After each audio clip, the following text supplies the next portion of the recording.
Now the next article we are going to discuss, Article 123. Article 123, power of President to promulgate ordinance during the recess of Parliament. If there is a recess in the Parliament, then power of President to promulgate the ordinance. Promulgate the ordinance is Article 123. So an ordinance promulgated under the article shall have the same force and effect of an act of the Parliament, must be laid before both House of Parliament, and cease to operate at the expiration of 6 weeks. 6 weeks are the expiration period from the reassembly of the Parliament. If there is a reassembly of the Parliament, then it will be it will be expired in 6 weeks. Maybe withdrawal at any time by the president. The president can withdraw is at any time. Like ordinance is the bill which can be withdrawal by the president at any time, and the assembly of the Parliament, this can be expired in 6 weeks. Okay, so next one is Supreme Court. Supreme Court. First of all, Article 124.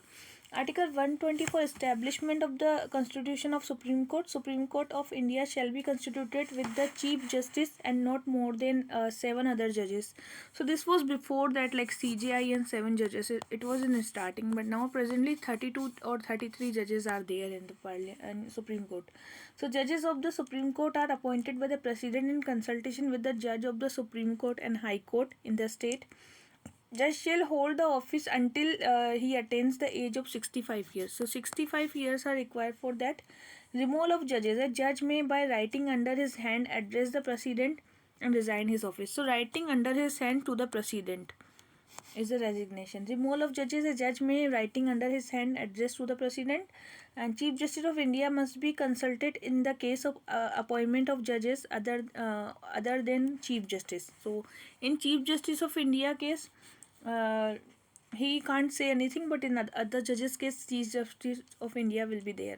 A person is qualified for appointment as a judge of Supreme Court if he is a citizen of India. At least 5 years he can be there, and High Court like he is in High Court at least 5 years, and for the 2 or more such courts in succession. Okay, and have at least 10 years advocate in High Court or 2 or more such court in a succession. He is in the opinion of President a distinguished jurist.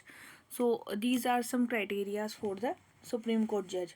A judge of the Supreme Court can only be removed by the order of President on the ground of proved misbehavior and incapacity.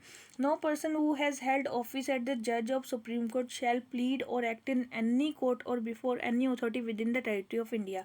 Now Article 125. Article 125, salary of judges and Supreme Court is specified in the second schedule. It is specified in the second schedule. Article 126, appointment of acting Chief Justice. Acting Chief Justice. So acting Chief Justice given 126. When the office of the Chief Justice of India is vacant or unable to perform the duties of office, President may appoint a judge for the purpose.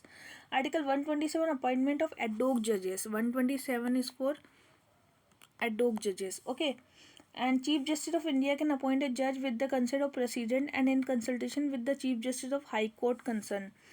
So ad hoc judges in 127, Chief Justice of India can appoint a judge with the consent of President and in consultation with the Chief Justice of High Court also. 128, Article 128 talks about attendance of retired judge at sitting of Supreme Court. So Chief Justice of India with the consent of President can request a retired judge of Supreme Court or High Court to sit and act as judge of the Supreme Court. So 128, attendance of retired judge or at sitting of the Supreme Court. Okay. Attendance of the retired judge at the sitting of the Supreme Court, and Chief Justice of India with the consent of President can request a retired judge to be act as a judge of the Supreme Court. So 128 for the retired judge. 129, Supreme Court as a court of record. Acts and proceeding of the Supreme Court are permanently recorded. It has all of the powers of imprison and imprison person and contempt. Article 131 is original jurisdiction of Supreme Court. Supreme Court has original jurisdiction in any dispute. So between the Government of India and one or more state, between the Government of India and any state, and between the 2 or more states. So this is the 131, original jurisdiction of the Supreme Court. 131A is exclusive jurisdiction of Supreme Court. Supreme Court has exclusive jurisdiction in the regard to the question of constitutional validity of central law. And Article 132 is the appellate jurisdiction. 131 is the exclusive and original jurisdiction, like for the between government of India and one state, between government of India two or more than two state, and between the two state. And 131A is the exclusive jurisdiction of Supreme Court, and 132 is the what appellate jurisdiction of the Supreme Court and High Court in certain cases. So a case can be appealed to the Supreme Court if High Court can involve in interpretation of the Constitution. Article 133 is regarding an appeal shall lies the Supreme Court from any judgment, decree or final order in civil proceeding of the High Court. So it is regarding the civil proceeding of High Court that they involve a substantial question of law general importance, that in the opinion of High Court the said question needs to be decided by the Supreme Court. Appellate jurisdiction of Supreme Court in regard to the criminal matters also. And Article 134. Article 134 is the appeal shall lie in the Supreme Court from any judgment, final order or sentence in the criminal proceeding of High Court, and High Court has the appeal reversed an order of acquitted of a accused person, sentence him or death. So this is 134. This is Supreme Court of India final judgment or sentence in criminal proceedings. 133 was for the civil proceedings and 134 for the criminal proceeding, and 134A that case is fit one for the appeal in the Supreme Court. Okay, 136 is special leave to appeal by the Supreme Court. So Supreme Court may grant special leave to the appeal from any judgment, decree, determination and sentence.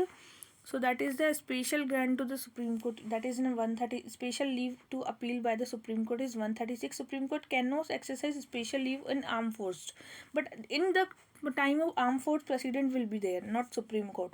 137 review of the judgment or order by the Supreme Court, and Supreme Court has power to review any judgment. That is 137. Hope you enjoyed whole Supreme Court.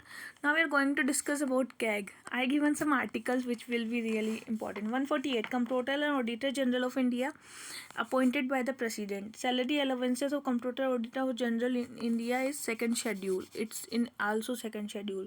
Removal in manner similar to the removal of Judge of Supreme Court. Removal is similar.